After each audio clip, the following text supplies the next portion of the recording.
அதாவது லஞ்சமும் ஊழலும் சந்திச்சிருக்குது இந்த ஆட்சியில. இந்த ஆட்சிக்கு ஸ்டாலின் தலைமை தாங்குகிறார்.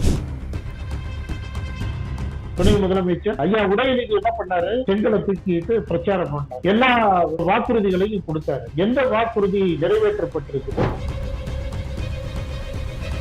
அதிமுக இன்றைக்கு கழகத்துடைய பொதுச்செயலர் ஐயா எடப்பாடியார் மீது மிகுந்த நம்பிக்கை வச்சிருக்கிறாங்க மக்கள். செல்வாக்கு இன்னைக்கு அதிமுகவுக்கு கிடைச்சிருக்குன்னா அதிமுக உழைப்பு. அதனாலதான் இன்னைக்கு திமுக அரசை எதிர்ப்பதற்கு திராணி உள்ள ஒரு தலைவராக, ஒரு முதுகெலும்புள்ள ஒரு தலைவராக இன்றைக்கு முதலமைச்சரை எதிர்த்து சட்டப்பேரவையிலே களம் காட்டுறாங்க. தமிழக மக்களுக்கு தேவையான எந்த விஷயத்தையும் இந்த 4.5 ஆண்டுகளா இவங்க செய்யல. கொடுத்த வாக்குறுதியும் இவங்க காப்பாத்தல. கல்வி கடன் சொன்னாங்களே, கல்வி கடன் மாணவர்களுக்கு செஞ்சுட்டாங்களா? புரட்சி தலைவி கொண்டு வந்த அந்த திட்டம், கோடிக்கணக்கான மாணவர்கள் பயன்பெற்ற அந்த திட்டம், அந்த திட்டத்தை கிடப்பிட போட்டாங்க. அம்மா உணவகம் அதை கண்டுக்கவே இல்லை கடைசி வரை. பெண்களுக்கான ஸ்கூட்டி அம்மா கொண்டு வந்தது, தாலிக்கு தங்கம், எவ்வளவு திட்டங்கள் சார் புரட்சி தலைவி அம்மாவும் அதிமுகவும் ஐயா எடப்பாடியாரும் கொடுத்தாங்க. அப்ப எல்லாத்துலயுமே இவங்க ஒரு போலியான வாக்குறுதி தான். எதையுமே அவங்க நிறைவேற்றினதா தெரியல. அப்ப மக்கள் என்ன நினைப்பாங்க? போன வாட்டி அல்வா கொடுத்துட்டு போனாங்க, இதே அல்வாவை, இருட்டுக்கிற அல்வாவை மறுபடியும் இந்த தேர்தல் நேரத்துல கொடுக்க பாக்குறாங்க. இல்ல, திருப்பரங்குன்ற விவகாரத்துல அந்த தீபத்தூண் அந்த பிரச்சனையில தர்கா தரப்பு வாதங்கள் எப்படி இருக்குதோ, வக்ஃபு வாரியமா இருக்கட்டும், அவங்களுடைய வாதங்கள் எப்படி இருக்கோ அதுக்கு ஆதரவா அதிமுக இருந்துச்சுன்னா இங்க இஸ்லாமியர்களுக்கு அதிமுக அரணாக நிற்கிறதுன்னு பார்க்கலாம். ஆனா நீங்க அப்படி நிற்கிறீங்களா? சிறுபான்மை மக்களுக்கான ஓட்டை தேடுறதுக்காக அங்க ஒரு கதையும், இந்து மக்களை பிரிச்சு இங்க ஒரு கதையும் சொல்ற பழக்கம் திமுகவிற்கு தான் இருக்கே தவிர அதிமுக மதத்தை வைத்து ஆதாயம் தேடுவது அவசியம் அதிமுகவிற்கு கிடையாது.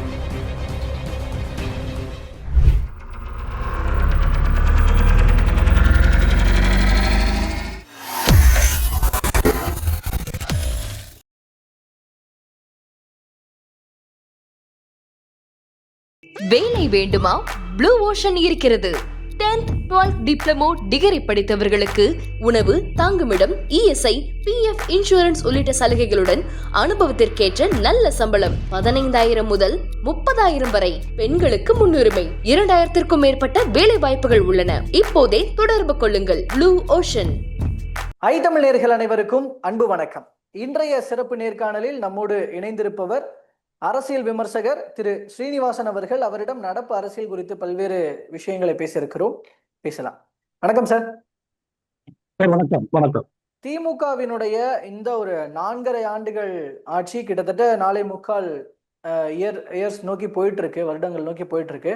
இந்த நிர்வாக செயல்பாடுகளை எப்படி பார்க்கறீங்க? இதை நான் இன்னைக்கு கரண்டா போயிட்டு இருக்கிற இந்த செவிலியர்கள் போராட்டம் அந்த பாயிண்ட்ல இருந்து இதை நான் கேட்க நினைக்கிறேன். உங்களுடைய பாயிண்ட் ஆஃப் வியூ என்னங்க சார்? அதாவது லஞ்சமும் ஊழலும் சந்திச்சிருக்குது இந்த ஆட்சியில. இந்த ஆட்சிக்கு ஸ்டாலின் தலைமை தாங்குகிறார். அதாவது அரசு ஊழியர்கள், ஆசிரியர்கள், செவிலியர்கள், துப்புரவு தொழிலாளர்கள் அவ்வளவு பேரையும் இன்றைக்கு அத்தனை தரப்பையும் நடுவீதியில நிறுத்தி வச்சிருக்கிறாரு. அப்ப இது ஒரு திறனற்ற அரசு. இந்த திறனற்ற அரசை மாடல் அரசு என்று மார்தட்டி கொள்ளுகிறார்கள்.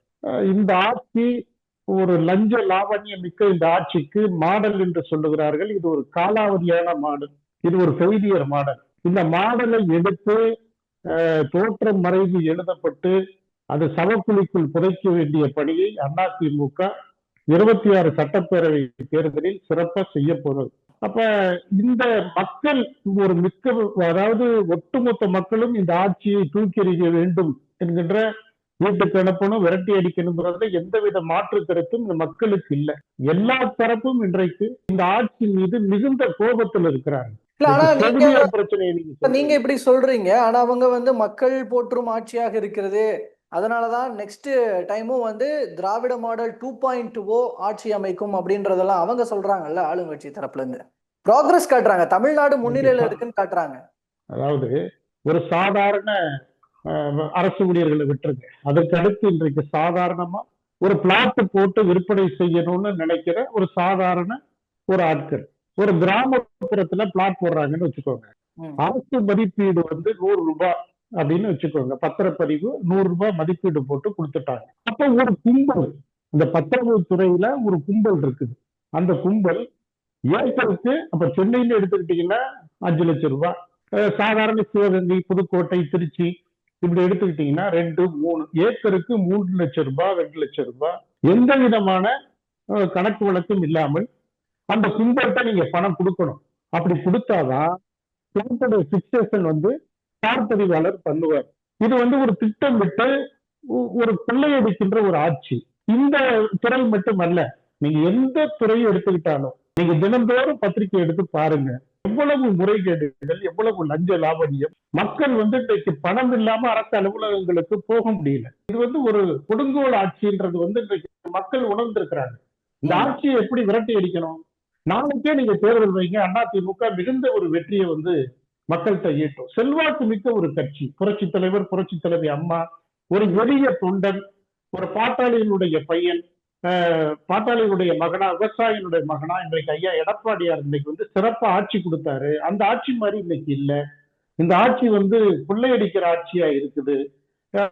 மக்கள் இவர்கள் என்ன சொல்றா இப்ப இல்ல என்னன்னா, ஒவ்வொரு துறையிலையும் வர்ற பிரச்சனைகளை சரியா கையாண்டுகிட்டு இருக்கிறோம் அப்படிங்கிற ஒரு விஷயத்த அவங்க சொல்றாங்க. இப்போ இந்த செவிலியர் போராட்டத்தை எடுத்துக்கிட்டோம்னா, அமைச்சர் மா சுப்பிரமணியம் அதுக்கு விளக்கம் கொடுக்கிறாரு. இதுல போதிய வேகன்சிஸ்லாம் இருக்கணும், போதிய அதற்குரிய அந்த பிளாட்ஃபார்ம்ஸ் இருந்தால் தானே நாங்கள் அதுக்கானதை கொடுக்க முடியும் அப்படின்னு ஒரு விளக்கத்தை கொடுக்குறாரு. அதெல்லாம் சரியானதா பார்க்குறீங்களா? அதுல ஏதாவது தவறு இருக்கிறதாக நினைக்கிறீங்களா? இந்த நிர்வாக ரீதியாக எடுக்கிற பிரச்சனைகளை கையாளுற விதம் எப்படி இருக்குன்னு நினைக்கிறீங்க சார்? ஏதாவது சொல்லிட போறேன் சார். அதாவது ஆட்சியா இது?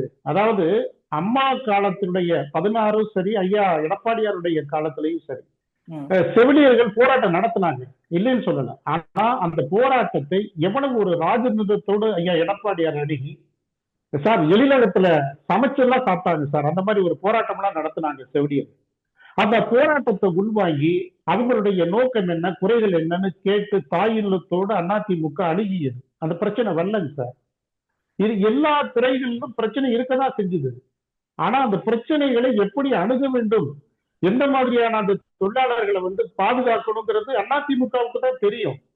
இவங்க 11 மருத்துவக் கல்லூரி அதிமுக ஐயா எடப்பாடியார் வாங்கி கொடுத்தாங்க.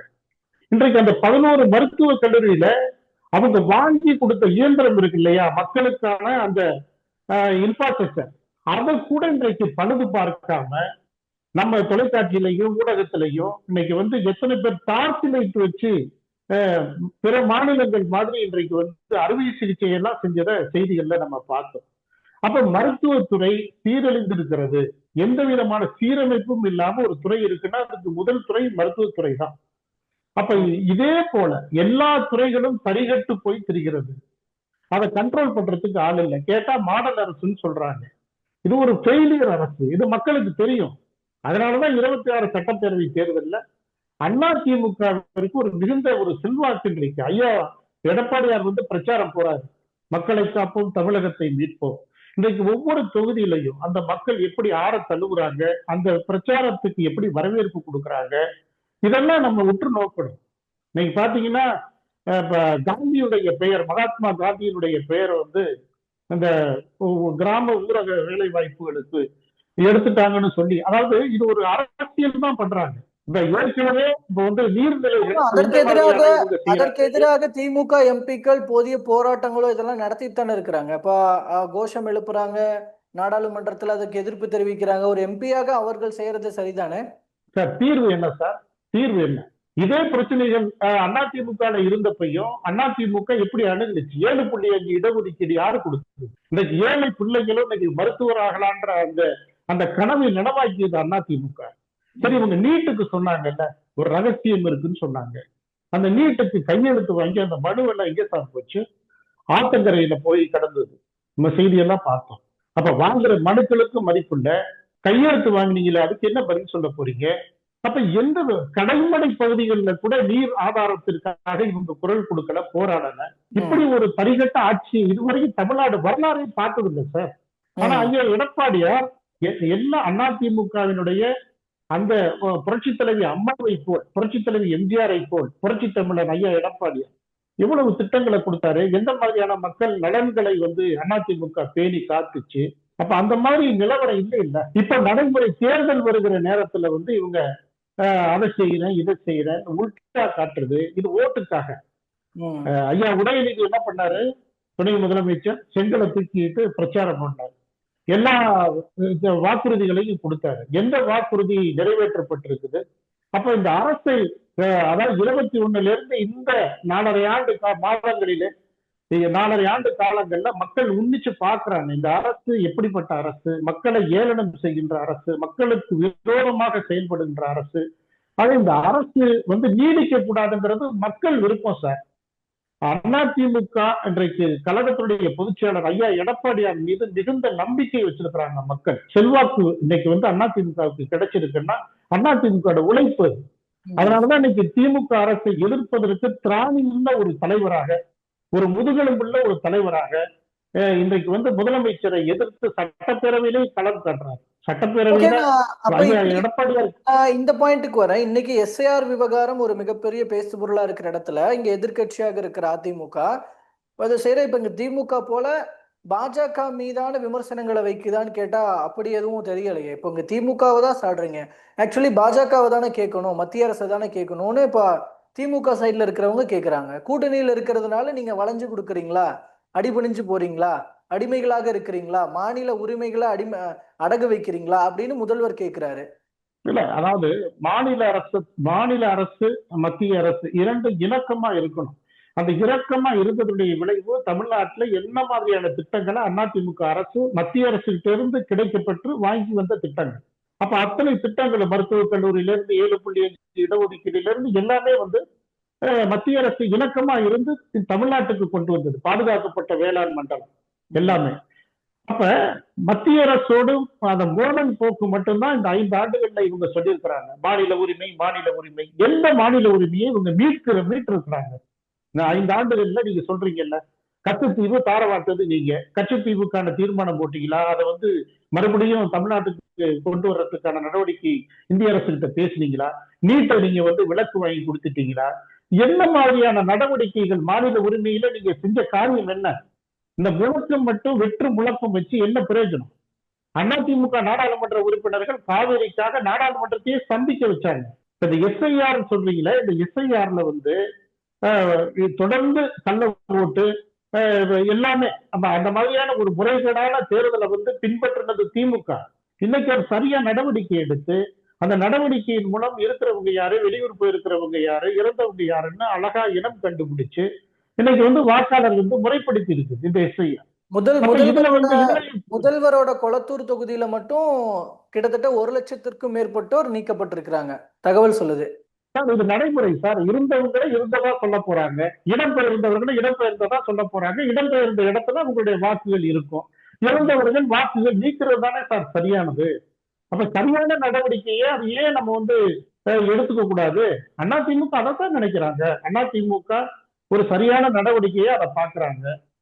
அப்ப எல்லா வகைகளிலும், அதாவது மாநில உரிமைன்ற பேர்லையும் மற்ற மத்திய அரசு எதிர்ப்புங்கிற பேர்லையும் தான் இவங்க 4 ஆண்டு கால அரசை நடத்தியிருக்காங்களே தவிர தமிழக மக்களுக்கு தேவையான எந்த விஷயத்தையும் இந்த 4.5 ஆண்டுகளா இவங்க செய்யல.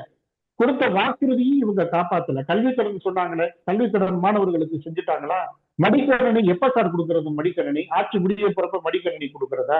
அப்ப புரட்சி தலைவி கொண்டு வந்த அந்த திட்டம், கோடிக்கணக்கான மாணவர்கள் பயன்பெற்ற அந்த திட்டத்தை கிடப்புல போட்டாங்க. அம்மா உணவகம் அதை கண்டுக்கவே இல்லை இவங்க கடைசி வரை. பெண்களுக்கான ஸ்கூட்டி அம்மா கொண்டு வந்தது, தாலிக்கு தங்கம், எவ்வளவு திட்டங்கள் சார் புரட்சி தலைவி அம்மாவும் அதிமுகவும் ஐயா எடப்பாடியாரும் கொடுத்தாங்க.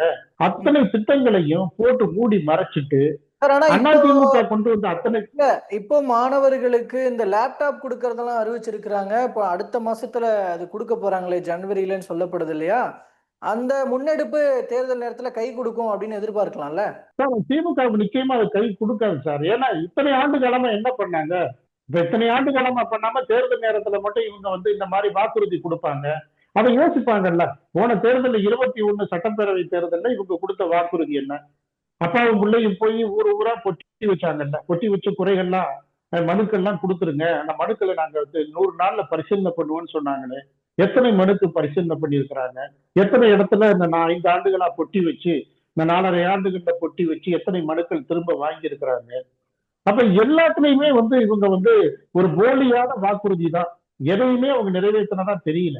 அப்ப மக்கள் என்ன நினைப்பாங்க?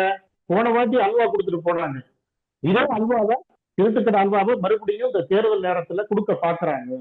அதனால இது அல்வாதான்னு எல்லாத்துக்கும் தெரியும். அதனால நிச்சயமா திமுக படுதோல்வி அடையும் சார். இந்த சட்டப்பேரவை தேர்தல்ல திமுக விரட்டி விரட்டி மக்கள் அடிக்க போறாங்க. சார் ஆனா அப்ப இப்போ அதிமுக தான் இந்த நான் சொன்னது போல இந்த லேப்டாப் கொடுக்கறதன் மூலமாக இப்போ இந்த கல்லூரி மாணவர்கள், முதல் தலைமுறை வாக்காளர்கள் இவங்களெல்லாம் கவர் பண்ணிட முடியுன்ற ஒரு ஸ்ட்ராட்டஜி இருக்கு. இந்த பக்கம் பெண்களுக்கான மகளிர் உரிமை தொகை இன்னும் விரிவாக்கம் பண்ணி அதுக்கும் கொடுக்குறாங்க. இது மூலமாக பெண்களினுடைய சப்போர்ட் வந்து டிஎம்கேவுக்கு தான் அப்படின்றதையும் அவங்க அழுத்தமா சொல்றாங்க. ஆனா கள நிலவரம் அப்படி இல்லாமலா போயிட போகுது? இல்ல, கள நிலவரம் உண்மையில அப்படி இல்ல. புரட்சி தளபதி ஐயா, புரட்சி தமிழர் ஐயா எடப்பாடியார் தான் வந்து பெண்களுக்கான உரிமை தொகை வந்து நீங்க நிபந்தனை வைக்கிறீங்க, பாதிதான் கொடுத்துருக்கீங்க, முழுமையா எல்லாத்துக்கும் கொடுங்கன்னு குரல் கொடுத்தவர் புரட்சி தமிழர் ஐயா எடப்பாடியார். இப்ப எல்லா திட்டங்களையும், அதாவது திமுக கொண்டு வந்த திட்டங்களே நீங்க சரிவரம் செய்யுங்கன்னு அழுத்தம் கொடுக்கறது ஐயா எடப்பாடியார். அப்ப அந்த அடிப்படையில தான் அதிமுகவிற்கு எந்த புகழும் வந்து விடக்கூடாது, பேர் வந்து விடக்கூடாதுன்னு அதிமுகவுடைய திட்டங்கள் சார். அதெல்லாம் இவங்க வந்து ஸ்டிக்கர் ஒட்டி, அழகா ஸ்டிக்கர் ஒட்டி ஏதோ இவங்களே கண்டுபிடிச்ச மாதிரி இவங்க பண்றாங்க. எப்படி மக்களுக்கு நல்ல திட்டங்கள் வரணுங்கிறது அதிமுகவுடைய நோக்கம். அதற்காகத்தான் சட்டப்பேரவையிலையும் சரி, மக்கள் மன்றத்திலையும் சரி, தரைத்தளத்திலையும் சரி, புரட்சி தமிழர் ஐயா எடப்பாடியார் கடுமையா குரல் கொடுக்கிறார். அப்ப வந்து எதிர்கட்சியான அந்த நிலையில இருந்து ஐயா எடப்பாடியார் செய்கிற பணி அளப்பரியது. அந்த மாதிரி எந்த எதிர்கட்சி தலைவரும் இதுவரை இப்படி பணியாற்றி இருப்பாங்களான்னு எனக்கு தெரியல.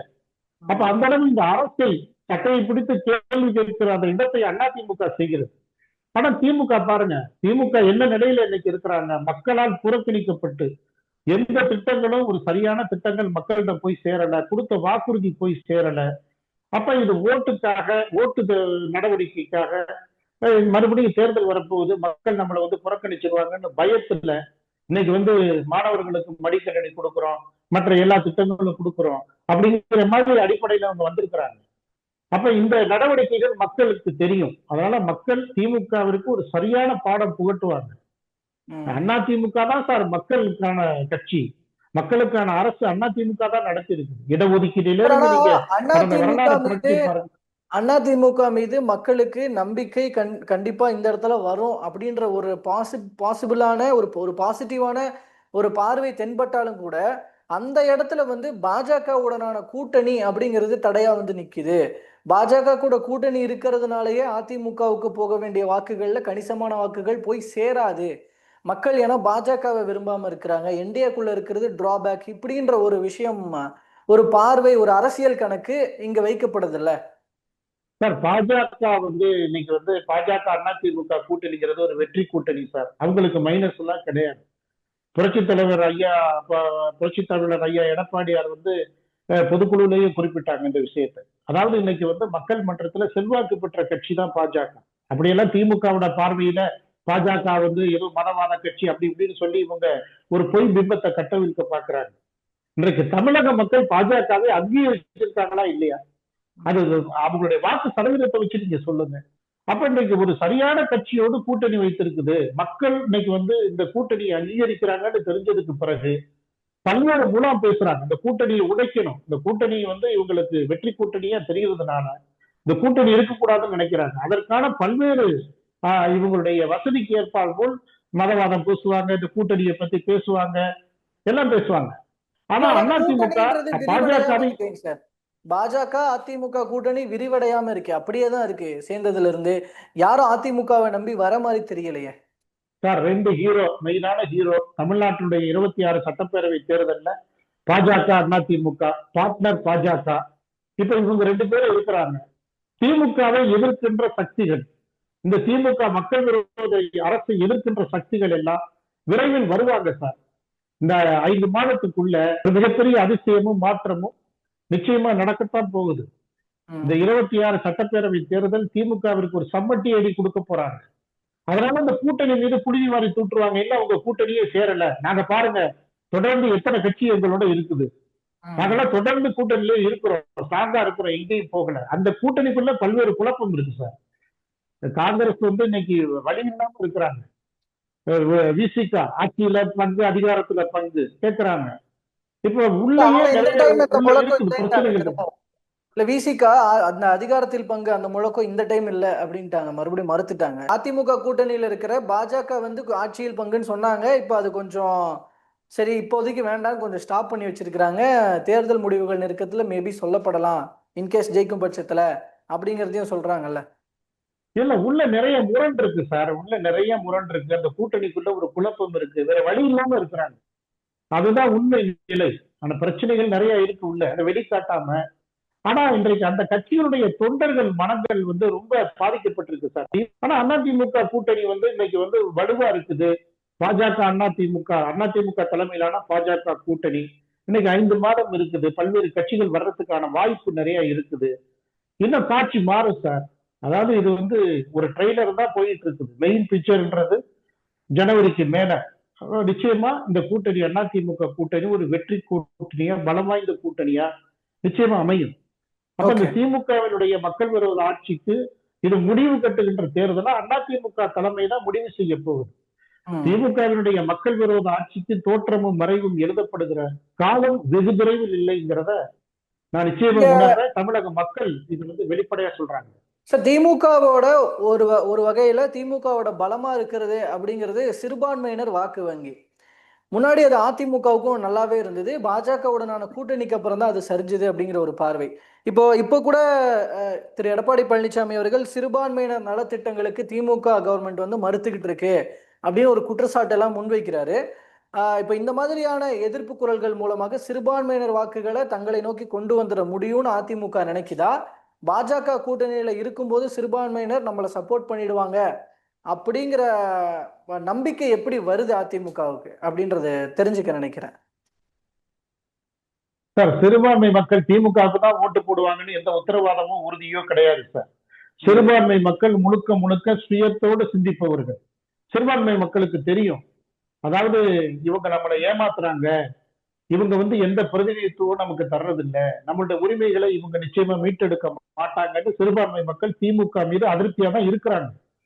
சிறுபான்மை மக்கள் சுயமா சிந்திச்சு நிச்சயமா ஒரு நல்ல ஆதரவையும் வாக்குகளையும் அதிமுக கூட்டணிக்கு திசை திருப்புற செயல்பாடும் வரும். இவங்களுடைய அதாவது பிரச்சாரம், திமுகவோட பிரச்சாரம் சிறுபான்மை மக்களுக்கு இவங்க தான் ஏதோ அங்கீகாரம் போல இவங்க வந்து ஒரு காட்சி படலை நடத்துறாங்க. ஆனா அது உண்மை இல்லை. சுயமா சிந்திக்கிறவங்க சிறுபான்மை மக்கள் யார் நம்மளை கொண்டு போய் சேர்ப்பான்னு நம்புறாங்க. அதிமுக அரசு மீது அவர்களுக்கு எந்த விதமான விரோதமும் கிடையாது சார். ஆட்சிக்கு வந்து எவ்வளவோ அதிமுக உதவி பண்ணியிருக்கிறாங்க, நோன்பு கட்சிக்கு வந்து அரிசி கொடுத்திருக்கிறாங்க, சிறுபான்மை மக்களுக்கு ஒரு அரணா இருந்திருக்கிறாங்க அதிமுகவை பொறுத்தவரை. அதனால இது வந்து இந்த கூட்டணியினால சிறுபான்மை மக்கள் ஓட்டு வந்து அதிமுகவுக்கு கிடைக்காது, முழுக்க முழுக்க ஏகபோக பிரதிநிதி திமுக தான், சிறுபான்மை மக்களுக்கு காவலர் நாங்க தான், இந்த நாடகம் வந்து ரொம்ப நாள் திமுக போட முடியாது. சிறுபான்மை மக்கள் ஒரு முடிவு எடுப்பாங்க, அது திமுகவுக்கு கிடையாது, அது அதிமுகவுக்கு ஏன் வரக்கூடாது, ஏன் ஒரு புதிய மாறுதலை சிறுபான்மை மக்கள் செஞ்சிடக்கூடாது. இது வந்து சார், இது வந்து ஒரு யூஸ் பண்ற பாயிண்ட் பாஜக உள்ள வந்துரும், அதிமுகவை சப்போர்ட் பண்ணீங்கன்னா பாஜக உள்ள வந்துரும், இப்படி இருந்தாலும் சொல்றாங்க. மதவாதம் உள்ள வந்துரும்ன்ற பாயிண்ட்ல தான் நிக்கிறாங்க சார். அதெல்லாம் இல்ல சார். அதாவது திமுக கட்டவிழ்த்தப்படுற கதைகள் சார், கட்டுக்கதைகள். இது இந்த திமுகவோட கட்டுக்கதைகளை யாரும் நம்ப தயாரா இல்லை. தமிழ்நாடு வந்து ஒரு சொர்க்க பூமி, அமைதி பூமி. அதிமுக இஸ்லாமிய மக்களுக்கும் கிறிஸ்துவ மக்களுக்கும் ஒரு அரணா நிக்கிற அமைப்பு. நீங்க பாத்தீங்கன்னா கிறிஸ்துமஸ் நிகழ்ச்சி நாளைக்கு துவங்க போகுது. ஐயா எடப்பாடியார் இன்னைக்கு கிறிஸ்துவ மக்களோட தான் இருக்கிறார்.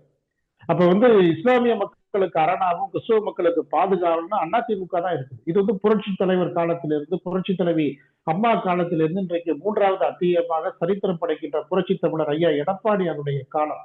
அதனால மக்கள் எடப்பாடியார் மேல அபரிதமான சிறுபான்மை மக்கள் நம்பிக்கை வச்சிருக்கிறாங்க. அந்த நம்பிக்கையை வந்து திமுகவுக்கு பிடிக்கல. திமுக எப்படியாவது ஒரு கலவரத்தை ஏற்படுத்தணும் அப்படின்னு என்னென்னமோ பண்றாங்க. திருப்பரங்குன்றம் போறாங்க, இங்க போறாங்க, இங்க வர்றாங்க. அப்ப இது வந்து தமிழ்நாடு அரசியல் ஆதாய தேடுற முயற்சியை வந்து திமுக தான் செய்யுது. இது வந்து அதிமுக கூட்டணி வந்து ஒரு வெற்றி கூட்டணி ஆகிவிடக் கூடாதுங்கிற அந்த கருத்துல வந்து திமுக செய்கிற குழப்பம்னா சிறுபான்மை மக்கள், பிரிவினைவாதம், மதவாதம், இதெல்லாம் தமிழ்நாடு அதுக்கெல்லாம் அனுமதிக்காது சார். தமிழ்நாடு அதிமுக நிச்சயமா அதை அனுமதிக்காது.